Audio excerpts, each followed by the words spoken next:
Dans le village isolé de Nkama, les repas étaient une célébration collective. Chaque soir, des marmites géantes fumaient au centre du village et tout le monde se régalait de ragoûts savoureux. Pourtant, les enfants du village avaient un doute qui les tourmentait. D'où venait cette viande tendre qu'ils mangeaient chaque jour? Ils ne voyaient jamais les chasseurs ramener de gibier. Un jour, pendant un repas, une petite fille nommée Adina demanda innocemment. Papa, c'est quoi comme viande? Pourquoi elle est toujours là, mais on ne voit jamais de chasseurs avec des animaux? Son père haussa les épaules et répondit avec un sourire gêné. C'est un cadeau des esprits. Ils veillent sur nous.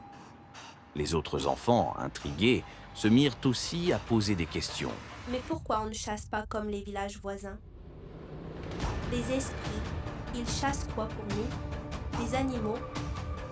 Les adultes changeaient toujours de sujet, leurs réponses évasives laissant planer un mystère. Certains anciens, agacés, ordonnaient sèchement. Ne posez pas de questions, mangez et soyez reconnaissants. Mais Adina, avec son frère aîné Tano, ne pouvait pas s'arrêter de penser à ces réponses étranges. Une nuit, ils décidèrent de suivre les chasseurs en secret.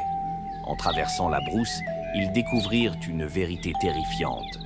La viande venait des voyageurs qui passaient par le village, attirés par les chants accueillants des villageois. Les enfants restèrent figés dans l'ombre, leur cœur battant la chamade. Ils comprirent que tout le village participait, consciemment ou non, à un cycle sinistre et interdit. Lorsqu'ils rentrèrent, les autres enfants du village les virent tremblants et silencieux. Adina, les larmes aux yeux, murmura. Ce n'est pas les esprits qui nous nourrissent, c'est l'horreur.